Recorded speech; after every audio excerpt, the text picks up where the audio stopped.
ओम नमो भगवते वासुदेवाय। आज के प्रसंग में माता अनुसुईया ने जो माता सीता को उपदेश दिया था, यह कलयुग में स्त्रियों की सतीत्व की रक्षा करने वाला है। यह उपदेश माता अनुसुईया ने सीता को वनवास के समय दिया था, अति कल्याणकारी है। यह माता अनुसुईया अति पवित्र आत्मा, अति बहुत बड़ी सती अनुसुईया सप्त ऋषियों में से एक अत्रि मुनि की पत्नी थी। सुनिए, भगवान राम के वनवास के समय कुछ दिन श्री राम लक्ष्मण सीता माता अत्रि मुनि के आश्रम में ठहरे थे।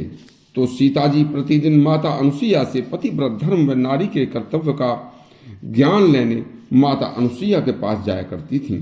तब एक दिन माता ने सीता जी से कन्या के जन्म से लेकर बचपन, युवावस्था तथा विवाह के बाद पतिव्रत धर्म निभाना तथा वृद्ध अवस्था आने पर नारी जाति को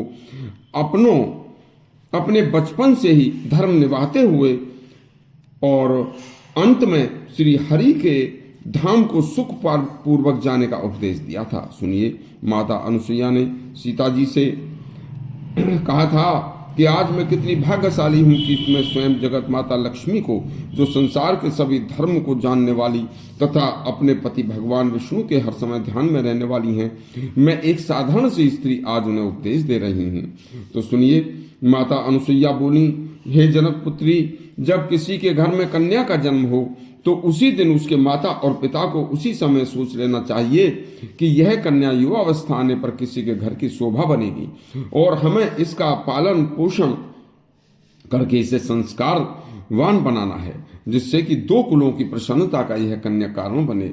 देखिए, यदि कन्या संस्कारी है तो दो कुलों को तार देती है, और यदि कन्या किसी तरह से कुसंस्कारी हो गई माता पिता की त्रुटि के कारण, तो वह दो कुलों की कुलघातिनी हो जाती है। इसलिए कन्या को जन्म से लेकर 5 वर्ष तक गोदी में दुलार करना चाहिए। इसके बाद 15 वर्ष की आयु तक कन्या को माता पिता व उत्तम गुरु की देखरेख में सभी धर्म शास्त्रों, वेद, यज्ञ आदि की शिक्षा के साथ साथ गृह कार्य में भी दक्ष कराना चाहिए। माता पिता को चाहिए कि कभी कन्या को अकेली किसी के पास न छोड़ें तथा जहां तक अपने रिश्तेदार भी हों वहां भी बिना माता पिता के कन्या को अकेले उनके पास न छोड़ें। तथा माता का सर्वप्रथम कर्तव्य बड़ा महत्वपूर्ण है कि माता पुत्री को शुचिता, पवित्रता और शारीरिक शुद्धि का ज्ञान कराए, क्योंकि देखिए, पुत्री को प्रकृति जन्म हर माह अपवित्र होना पड़ता है। उस अपवित्रता के सभी नियम माता अपनी पुत्री को बड़ी सावधानी पूर्वक समझा दें। इसके बाद बेटी का विवाह का नंबर आता है तो उसे माता पिता समझाएं कि सतत्व ही नारी का सौंदर्य है, पतिव्रत धर्म की रक्षा ही उसका उत्तम व्रत है। नारी की हमेशा मन, वाणी और जिह्वा क्रिया द्वारा पति के चरणों में पवित्र प्रभु प्रेम ही उसका धर्म है।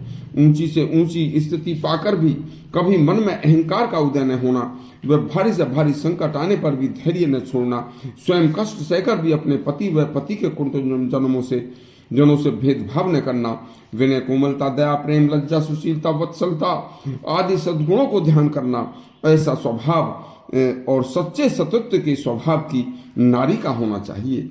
हमेशा अपने पति व गुरुजनों के सामने विनय की रक्षा तथा पति के सामने कभी ऊंची आवाज में न बोलना तथा उसका पतिव्रत धर्म और सतत्व की रक्षा के लिए उसे कभी जरूरत पड़े तो शस्त्र को उठाना भी पड़े तो बुरा नहीं है। देखिए, उपरोक्त इन सभी सद्गुणों से संपन्न नारी साक्षात देवी का स्वरूप होती है तथा नारी को कभी भी भूल कर भी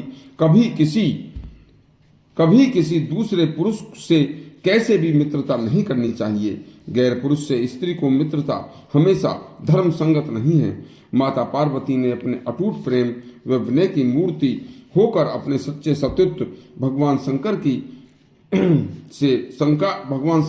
अर्धनारीश्वर बन गई थी। कन्या कुंवारी हो या स्त्री विवाहित हो, वह कभी भूल कर भी पर पुरुष या दूसरे व्यक्ति से हास परिहास न करे तथा उसके साथ कभी अकेले यात्रा और मित्रता न करे।